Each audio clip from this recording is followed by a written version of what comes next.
Hello class, welcome back बच्चों। तो back बच्चों, स्टार्ट कर रहे हैं नया लेक्चर। अब वो कल हमने मार्केट मैनेजमेंट फिलोसफीज देख ली थी, 5 तरीके की philosophies. Production concept, product concept, sales concept, marketing और सोशल मार्केटिंग, जिसको हम सोसाइटल कंसेप्ट के नाम से भी जानते हैं। बाबू, आज मैं टॉपिक को आगे बढ़ा रहा हूँ, ठीक है ना। आज से मार्केटिंग चैप्टर बड़ा इंटरेस्टिंग बना रहेगा, जब तक खत्म नहीं होता तब तक। एक लास्ट लेक्चर होगा मार्केटिंग में, थोड़ा सा आपको लगेगा अटपटा सा है, बाकी सब बहुत बढ़िया। ये चैप्टर को ना पढ़ना बहुत आसान है बेटा, क्योंकि ना जो जो भी मैं एग्जाम्पल दूंगा आप डेली लाइफ में देखते हो, रोज देखते हो, रोज।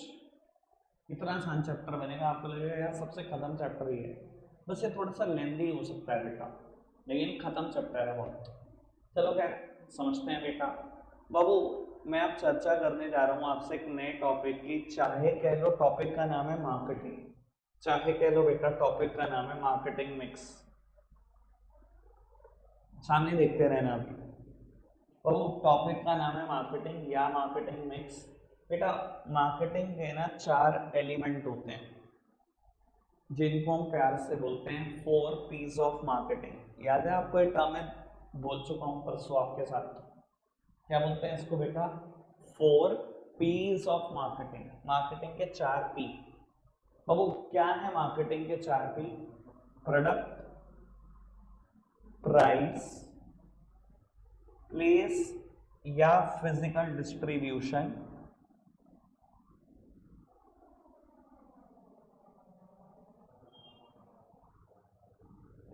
और प्रमोशन। बाबू, मार्केटिंग के 4 एलिमेंट है, प्रोडक्ट, प्राइस, प्लेस या फिजिकल डिस्ट्रीब्यूशन और प्रमोशन। बाबू, कुछ कुछ लोग इसको ऐसे भी बोलते हैं, प्रोडक्ट नहीं बोलते, प्रोडक्ट मिक्स बोलते हैं, price mix, place mix, promotion mix. Although थोड़ा सा अंतर होता है प्रोडक्ट और प्रोडक्ट मिक्स में, ठीक है जी, पर इनको इंटरचेंजेबली यूज किया जा सकता है। आप कह दो मार्केटिंग मिक्स के 4 एलिमेंट है, product mix, price mix, place mix, promotion mix, ठीक है। आप कह दो मार्केटिंग के 4 एलिमेंट है, प्रोडक्ट, प्राइस, प्लेस, प्रमोशन, ठीक है, कोई दिक्कत। बाबू, अब सबसे पहले ना मेरे पास डेफिनेशन है मार्केटिंग मिक्स की। अगेन रटना कुछ नहीं है बेटा, समझते हैं मार्केटिंग मिक्स की डेफिनेशन क्या है। बाबू, एक बार नोट्स निकाल लो तो थोड़ी ज़्यादा आसानी होगी, आप देख भी पाओगे कि मैं क्या बोल रहा हूँ। अगर एक सेकंड पोस्ट करता हूँ। बाबू, मार्केटिंग मिक्स की डेफिनेशन लिखी हुई है, marketing mix is the set of marketing tool that firm use to pursue its marketing objective in the target market. बाबू, मार्केटिंग के लिए सबसे पहले सबसे इंपॉर्टेंट बात बता दो, कोई भी डेफिनेशन हो एक ही नाम होगा, फिलिप कॉटलर। जितने जितना भी थीसिस दिए गए हैं मार्केटिंग पर, जितनी थ्योरी दी हुई है बाबू, ज्यादातर थ्योरी एक ही आदमी ने लिखी है, फिलिप कॉटलर। और बाबू, अगर एमबीए करोगे ना इन मार्केटिंग तो बहुत सारी थ्योरी इन्हीं के नाम पर पढ़ोगे, ठीक है। आपके कोर्स में तो बहुत सर गया था, जितनी डेफिनेशन है पूरी मार्केटिंग में एक ही आदमी की है, तो टेंशन ही नहीं है। बाबू, अब क्या डेफिनेशन है थोड़ा समझना, रट्टे नहीं मारना। कहते हैं marketing mix is the set of marketing tool. इधर देखो, मार्केटिंग मिक्स क्या है? Is the set of marketing tools. ये है मार्केटिंग के टूल्स। क्या है marketing mix? Marketing mix is the set of marketing tool that firm use to pursue its marketing objective in the target market. That firm use to pursue. बाबू, इन marketing tool का इस्तेमाल किया जाता है, that firm use to pursue its marketing objective. इन tool का इस्तेमाल किया जाता है मार्केटिंग ऑब्जेक्टिव को अचीव करने के लिए इन द टारगेट मार्केट। क्या है मार्केटिंग ऑब्जेक्टिव? मार्केटिंग ऑब्जेक्टिव क्या है? Customer satisfaction. नहीं सुना कल मुझसे? परसों नहीं सुना? सेलिंग वर्सेस मार्केटिंग परसों भी बोला था, कल भी बोला था। सर, इन चारों का इस्तेमाल किया जाता है कस्टमर सेटिस्फेक्शन के लिए, और एक्चुअली में कस्टमर सेटिस्फाई होता है चारों से। भाई, एक अच्छा प्रोडक्ट एक रीजनेबल प्राइस पे देंगे, कस्टमर के डोर स्टेप पे देंगे, और उसके बाद ऐड भी करेंगे, बिकेगा नहीं यार। बाकी तो खैर और डिटेल बातें तो मैं करता ही रहूंगा। समझ में आती है definition? Marketing mix is the set of marketing tools that firm used to pursue its marketing objective in the target market. In marketing tool का इस्तेमाल किया जाता है मार्केटिंग ऑब्जेक्टिव को अचीव करने के लिए, which is customer satisfaction. Clear है बात? मैंने कोशिश करी कि डेफिनेशन समझ में आए, रट्टा ना मारो, बाकी तो आपको पता। ठीक है जी, आगे बढ़ाते हैं बात को। बाबू मेरी चर्चा इस पर है, अभी 1 मिनट के लिए सामने देखते रहो, पहले मैं बेस बना दूं। बाबू मैं अभी आपसे प्रोडक्ट और प्रोडक्ट मिक्स की बात करने वाला हूँ सबसे पहले। और बेटा प्रोडक्ट में ना 3 अलग अलग बातें पढ़नी है मुझे in detail. One is branding, second one is packaging and third one is labelling. Sir बड़े जनरल वर्ड है, शायद सबको पता होते हैं। ब्रांडिंग की बात करेंगे, पैकेजिंग की बात करेंगे और लेबलिंग की बात करेंगे। ठीक है जी, आज ब्रांडिंग वाला पोर्शन काफी सारा मेरे को कराना है। चलो खैर समझते हैं पहले तो। बाबू प्रोडक्ट क्या होता है, इधर देखो मित्रों, प्रोडक्ट क्या होता है। देखो मैं जब भी प्रोडक्ट की डेफिनेशन बोलूंगा ना, हमेशा in the sense of price बोलूंगा, और जब मैं प्राइस पर आऊंगा तो प्राइस की डेफिनेशन बोलूंगा in the sense of product. Product क्या होता है बेटा, एनी गुड्स और services which is offered in the market for price.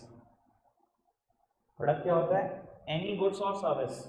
देखो ज्यादातर बच्चों को बड़ा वहम होता है प्रोडक्ट सिर्फ गुड्स है, एज पर मार्केटिंग में प्रोडक्ट मतलब कोई भी गुड्स, कोई भी सर्विस जो मार्केट में पैसों के लिए ऑफर की गई है, चैरिटेबल पर्पस के लिए। ठीक है जी, यानी कि product cover the tangible and the intangible attribute. Goods cover करता है तो टेंजिबल एट्रीब्यूट भी कवर करता है, सर्विसेज कवर करता है तो वो सर्विसेज इनटेंजिबल होती हैं वो भी कवर कर देता है। समझ में आती है बात? प्रोडक्ट मिक्स क्या होता है बाबू, जिस पे टाइम खर्चना है उसी पे खर्चूंगा, ये इस पे टाइम खर्चो, प्रोडक्ट पे हो गया, इतना ही था, आधे नंबर का भी नहीं आएगा। ठीक है जी, प्रोडक्ट मिक्स क्या होता है बाबू, प्रोडक्ट मिक्स किसी भी कंपनी का प्रोडक्ट मिक्स होता है total number of product offered by a single firm in the market is known as product mix. मेकर देखते रहना, खत्म नहीं हुई बात। क्या बोल रहा हूँ, total number of goods and services offered by a single firm in the market is known as product mix. Usually firm enter with a single product and slowly it expand and diversify. Sir एक company total कितने goods या service offer करती है market में, वो उसका product mix कहलाता है। लेकिन ध्यान रखना ऐसा कभी नहीं होता बेटा कि एक एकदम 2000 प्रोडक्ट या 10 प्रोडक्ट। एलजी जब आया था तो ये नहीं है, एलजी ने वॉशिंग मशीन भी, रेफ्रिजरेटर भी, एलईडी भी, सब कुछ ही निकाल दिया था। Usually firm enter with a single product and slowly it expand and diversify. आज की तारीख में आपको बताऊं ब्रिटानिया का प्रोडक्ट मिक्स कितना बड़ा है, नेस्ले का कितना बड़ा है, हिंदुस्तान यूनिलीवर का कितना बड़ा है। नेस्ले के अगर मैं ऑल ओवर वर्ल्ड देखूं 3500 से ज्यादा प्रोडक्ट है, 3500। सेम हाल HUL का है, लगभग 4000 प्रोडक्ट हैं। अगर कोई मुझसे पूछे HUL का प्रोडक्ट मिक्स कितना है, 4000 प्रोडक्ट हैं। पर क्या सारे 4000 के 4000 से एंट्री ली थी, सारे प्रोडक्ट में आता था या usually form enter with a single product. एक प्रोडक्ट लाया होगा, फेमस हुआ 2, फेमस हुए 4, ऐसे बढ़ता है इंसान कोई भी। समझ में आता है प्रोडक्ट मिक्स क्या है, इधर देखना, total number of goods and services offered by a single firm in the market is known as product mix. ठीक है, बात समझ में? बाबू शिफ्ट कर रहा हूं ब्रांडिंग पर। ठीक है, आज अब जितना भी टाइम बचा है एक ही टॉपिक की बात करनी है, सिर्फ ब्रांडिंग। ठीक है, सब सामने देखना, मुझे लगेगा कि मैंने कुछ अच्छा करा दिया अगर ब्रांडिंग आपको ढंग से समझ में आ जाए। प्रशांत फोन छोड़।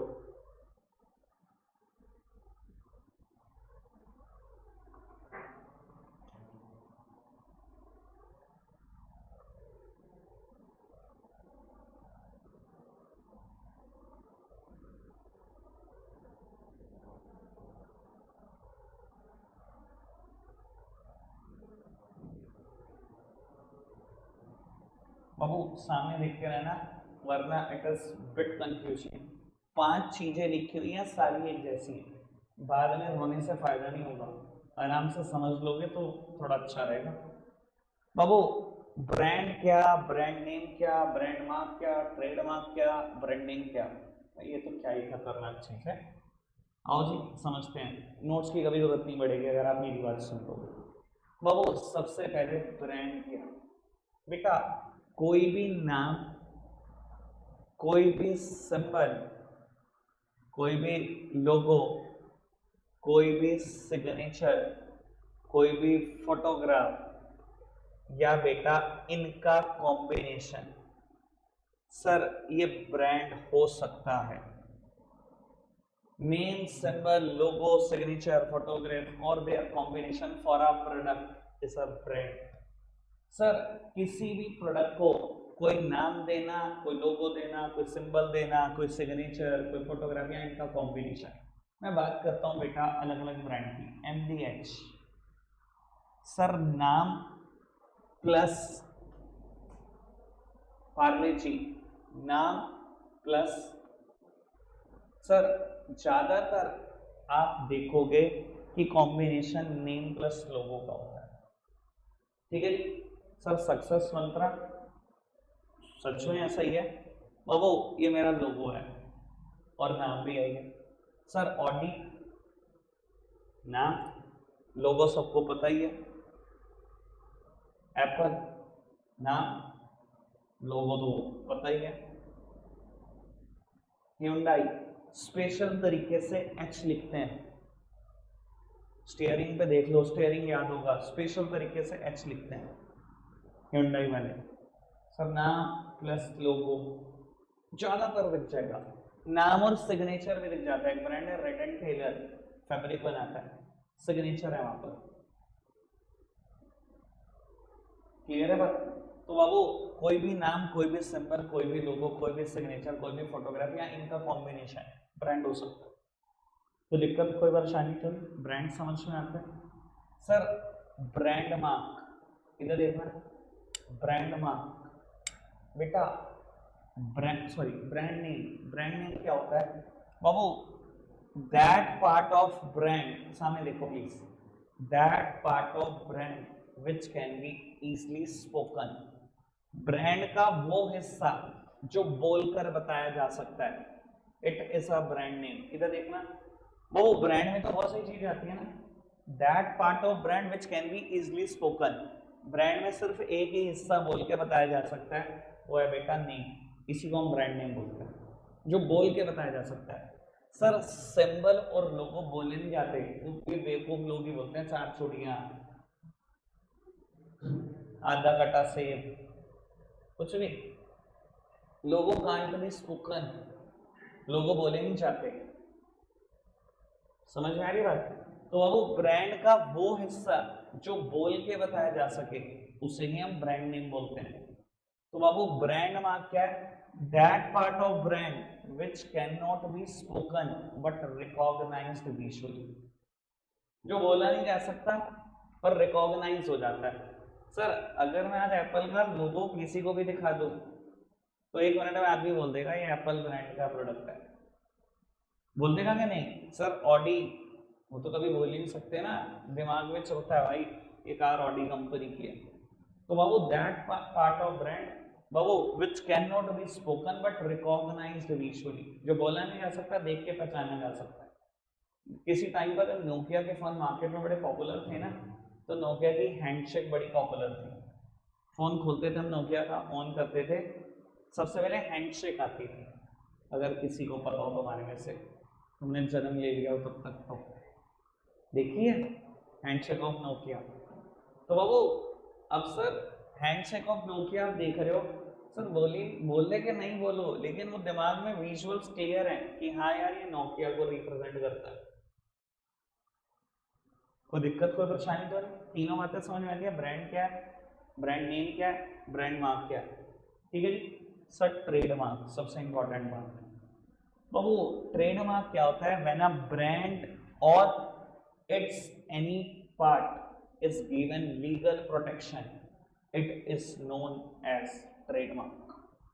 बाबू जब आप ब्रांड को या उसके किसी भी हिस्से को प्रोटेक्शन दे देते हो एज पर लॉ, उससे बोलते हैं ट्रेडमार्क। यार ये प्रोटेक्शन देने की जरूरत क्या है? ताकि बेटा कोई कॉपी ना कर सके। प्रोटेक्शन देने की जरूरत ये है कि कोई कॉपी ना कर सके। सर आज कोई और ब्रांड कार बनाना शुरू करे और ऑडी का सिंबल यूज करे, आप बताओ ऑडी को नुकसान होगा कि नहीं होगा? नुकसान होगा। इसी वजह से बेटा हम अपने ब्रांड को लीगली प्रोटेक्ट कराते हैं एज पर लॉ। समझ में आती है बात कि कोई हमें फ्यूचर में नुकसान न दे सके। ठीक है जी। और मैं आपको बता देता हूँ बेटा ट्रेडमार्क के बारे में थोड़ी सी बात और। सर मैंने तो शायद आपके साथ शेयर भी किया हुआ है बेटा, किसी टाइम पर मैंने भी अप्लाई किया था ट्रेडमार्क कि मैं रजिस्टर्ड करा लेता हूँ अपने नाम पर। मुझे जरूरत महसूस है, पढ़ा तो मैं इस ब्रांड नेम के अंडर 2011 से रहा हूँ। 2010 में मेरी 12th हुई, 2011 में मैंने पहला 12th का बैच भी लिया, मतलब 12th होते ही नेक्स्ट ईयर एक साल पढ़ाया। फिर मुझे लगा यार मेरी सी ए डिस्टर्ब काफ़ी हो गई, मैंने क्विट कर दिया। मैंने कहा अब तो एक ही बार पढ़ाएंगे सी ए बनने के बाद। 2014 में सी ए बने, जिस दिन बने अगले दिन से बैच शुरू कर दी। ठीक है जी। अब मुझे महसूस नहीं दिया, तब तक मैंने अप्लाई भी नहीं किया। 2018 में मुझे लगा यार वेबसाइट सब बनवाते हैं यार, एक बार करते हैं सब कुछ ढंग से।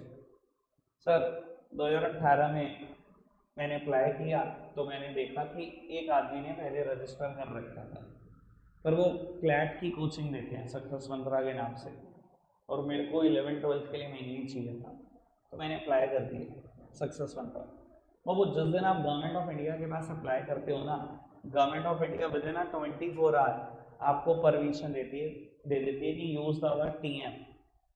सक्सेस मंत्रा ऊपर लिख सकते हो आप टीएम। टीएम का मतलब कुछ और नहीं, ट्रेडमार्क से है कि आपने अप्लाई कर रखा है, इसका मतलब रजिस्टर्ड नहीं है, सिर्फ अप्लाई है। ठीक है जी। अब वो जब टीएम मिल गया उसके बाद सरकार क्या करती है, अपनी मैगजीन्स में अपनी वेबसाइट पर पब्लिश करती है कि भैया सक्सेस मंत्रा किसी और का ब्रांड है बता दो, वरना मनीष को देने जा रहे हैं इनाम, आप बता दो। 2-3 बार पब्लिश करते हैं, पूछते रहते हैं सबसे। सर मैंने बताया भी था शायद आपको, 17 कंपनीज ने मेरे ऊपर ऑब्जेक्शन फाइल किया। 17, एक आगे। और कल इंडिया के किसी हिस्से से एक बंदा बोल रहा है मेरा सक्सेस मंत्र है, वो दूसरा बोल रहा है मैं भी पढ़ा रहा हूँ इस ब्रांड नेम में, तीसरा बोल रहा है मैं भी 11th-12th इसी ब्रांड नेम में पढ़ा रहा हूँ। तो 17 अलग अलग लोगों ने ऑब्जेक्शन फाइल किया, 17। और भाई 2.5 साल केस लड़ा मैंने, 2.5 साल। ठीक है जी। आफ्टर ऑल सारे प्रूफ दिए कि मैं कब से पढ़ा रहा हूँ, सबसे पुराना मैं ही पढ़ा रहा हूँ इस ब्रांड नेम के अंडर, बाकी सब तो बहुत बाद में आए। और मेरे प्रूफ से कोर्ट सेटिस्फाई हुई। एट द एंड 2.5 साल बाद मेरे नाम पर ये रजिस्टर्ड हो गया। रजिस्टर्ड होने के बाद सर हम वर्ड लिखते हैं आर। ठीक है। पर एक बात बताऊँ बेटा, कुछ चीज़ें हमेशा ऑब्जेक्शन में रह जाती हैं, हमेशा लड़ाई झगड़ों में ही फंसी रहती हैं, कभी रजिस्टर्ड नहीं हो पाती किसी भी कंपनी के नाम पर। बहुत खतरनाक चीज़ है ये। बाबू एक ब्रांड है लक्स, लक्स इंडिकेट लग्जरी, वैसे लक्स वर्ड लग्जरी से बना है, आपको नहीं पता होगा, अभी तो सोचते भी नहीं हो आप ऐसी बातें। Sir lux registered brand name है।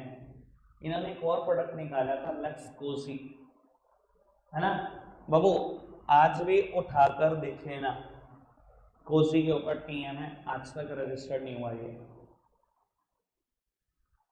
मैं मतलब जितनी बातें बोल रहा हूँ विद प्रूफ है, आप गूगल पे लिखो लक्स कोसी और इमेजेस में चले जाओ, ऑल में होंगे ना, इमेजेस में चले जाओ, और वहाँ जितनी भी इमेजेस देखोगे कहीं ना कहीं आपको ये दिखा हुआ मिल जाएगा लगभग हर एक चीज में कि लक्स के ऊपर आर है और कोसी के ऊपर टीएम है, आज तक ऑब्जेक्टेड है ये,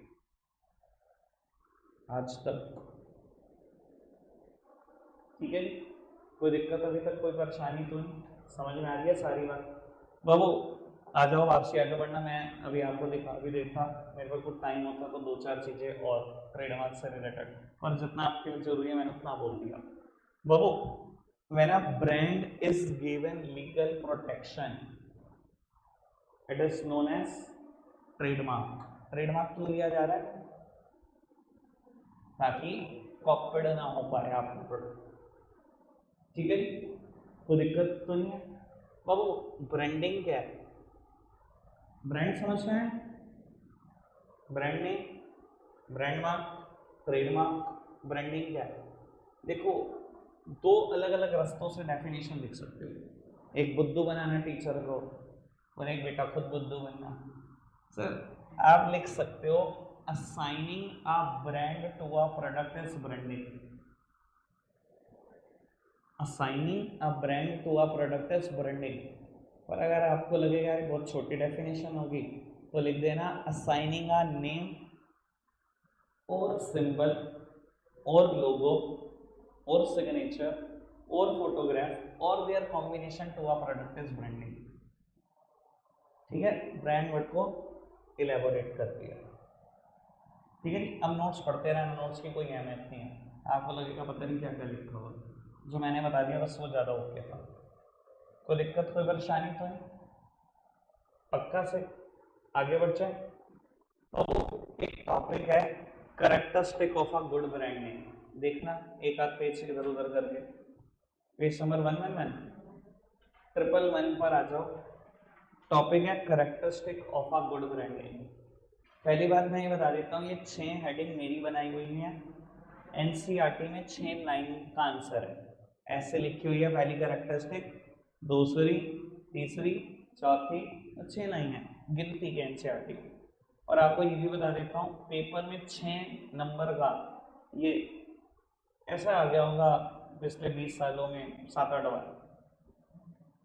6 नंबर, 6 लाइनें हैं, 7वीं लाइन नहीं है लिखने के लिए भाई। इसके पेपर में आने के चांसेस ना पता नहीं क्यों बड़े ब्राइट रहते हैं, और है कुछ नहीं इस टॉपिक में। क्या समझते हैं बाबू, क्या क्या अच्छे ब्रांड नेम की क्वालिटी है, आराम से समझना बाबू। पहली क्वालिटी क्या है? Short and simple. बेटा इफ पॉसिबल ब्रांड नेम ऐसा रखो जो शॉर्ट हो, सिंपल हो, इजी टू प्रोनाउंस हो, इजी टू रिमेंबर। सर आप देखो तो सही ना सर, शॉर्ट एंड सिंपल, ये कहने की बातें हैं। एलजी ही नाम है, लाइव्स गुड तो लोगों ने बाद में ऐड कर दिया, बेवकूफ हैं लोग। सच बता रहा हूँ, एलजी का मतलब कभी लाइव्स गुड से था ही नहीं। सर बड़ी सिंपल सी बात है, short and simple.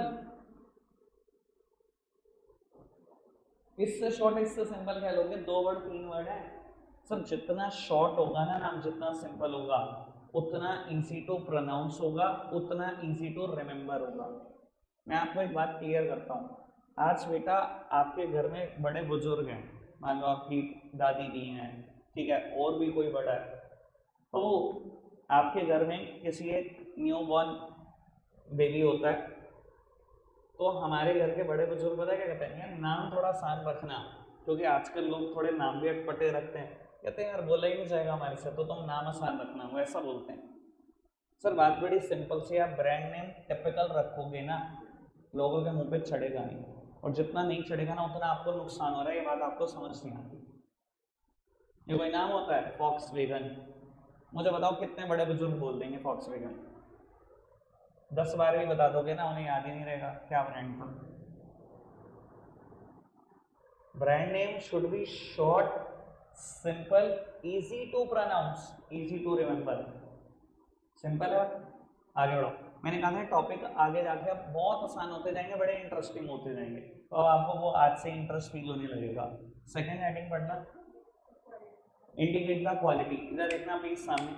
Sir if possible brand name ऐसा रखो जो अपने आप में क्वालिटी भी बताता हो। Just like Lux, Lux indicate luxury, quality बता रहा है। Reliance, Reliance means trust. Success मंत्रा,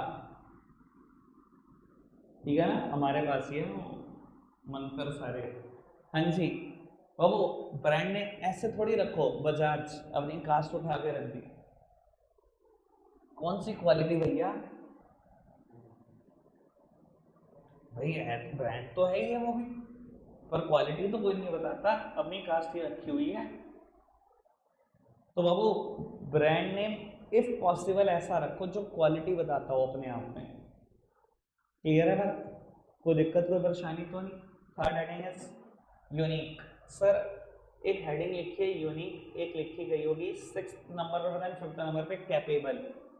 सिक्स्थ है बाबू, हेडिंग का नाम कैपेबल नहीं होना चाहिए, कैपेबल ऑफ बीइंग रजिस्टर्ड होना चाहिए पहली बात तो। अरे कर लेना, मेरी हेडिंग डिजाइन की हुई है, कभी भी चेंज कर सकते हो। कैपेबल ऑफ बीइंग रजिस्टर्ड, इधर देखना सब थर्ड और सिक्स्थ हेडिंग लगभग सेम बात करती है।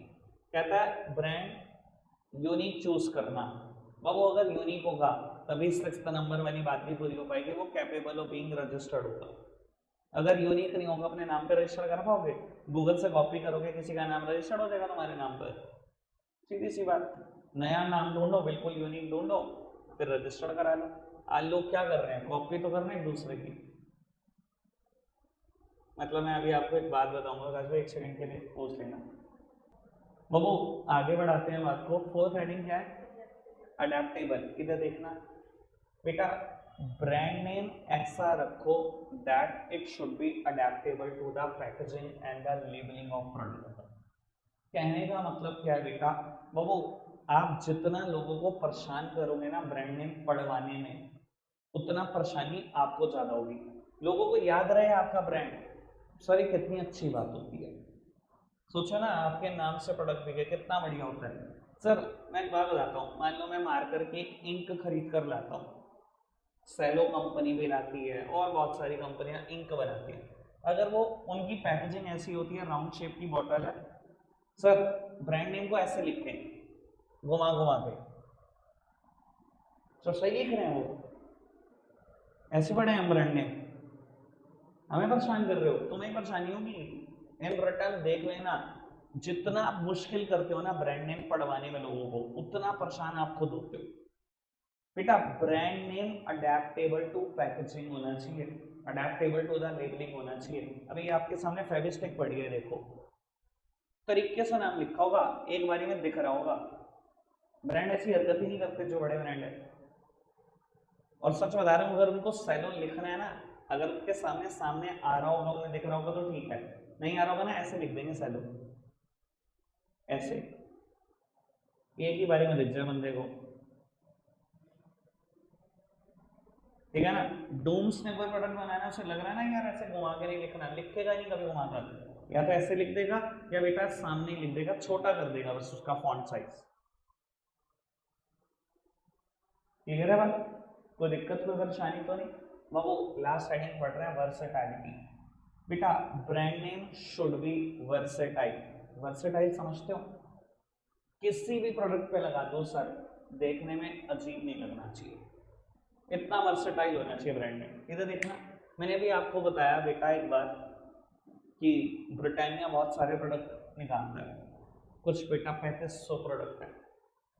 सर बहुत सारी कंपनी जो बहुत सारे प्रोडक्ट निकालते हैं, गोदरेज का नाम सबने सुना है? सर अच्छा गोदरेज का अपने आप में कोई मतलब है क्या? मतलब नहीं है। एक दो कैरेक्टरिस्टिक शुरू की वो पूरी नहीं करता, इंडिकेट द क्वालिटी वाली बात पूरी नहीं करता, पर बाबू it is a versatile brand. Versatile मतलब वो देखो पीछे अलमीरा में लिखा हुआ है गोदरेज। और आपको बता देता हूँ, बैंक में जितना भी फर्नीचर होता है ना, जितना भी फर्नीचर सारा गोदरेज का बनाया होता है। बड़ी बड़ी बेटा स्ट्रॉन्ग रूम के भी दरवाजे गोदरेज बनाता है। सर फर्नीचर पे गोदरेज लिखा हुआ बुरा लग रहा है क्या? फटाफट से बताओ, जल्दी से माइंड अप कर रहे हैं। लगता बुरा? नहीं, फर्नीचर पे लगा हुआ। सर गोदरेज हेयर डाई भी बनाता है, गोदरेज की हेयर डाई आती है। अच्छा वहां गोदरेज लिखा हुआ है, बुरा लग रहा है क्या? बुरा लग रहा है कुछ भी नहीं। गोदरेज का अपने आप में क्योंकि कोई मतलब नहीं है, जिस मर्जी प्रोडक्ट पर चिपका दो यार, थोड़ा वर्सेटाइल लगता है, वो वर्सेटाइल ब्रांड है। जहां मर्जी चिपका दूं मैं गोदरेज, ठीक लगेगा आपको, कभी बुरा लगेगा ही, ठीक है ना बाबू। लेकिन कुछ ब्रांड नेम आप ऐसे चूज करके बैठ जाते हो जिसमें वर्सेटाइलिटी होती, ऐसे चूज नहीं करने होते। मैं एक एग्जांपल दे देता हूँ, don't take it otherwise. Sir एक ब्रांड नेम है Mother Dairy, milk related product पे चलता है ना। फर्नीचर में लिखो मदर डेयरी, कैसा लगेगा? नहीं चलेगा ना, वर्सेटैलिटी नहीं है। सिर्फ मिल्क रिलेटेड प्रोडक्ट पे लिखते जाओ मदर डेयरी, चल जाएगा, बाकी कहीं भी लिखो चलेगा ही नहीं को। तो brand name should B versatile. ठीक है जी, रखते हैं आज के लिए इतना ही है प्यारे बच्चों, बाय बाय।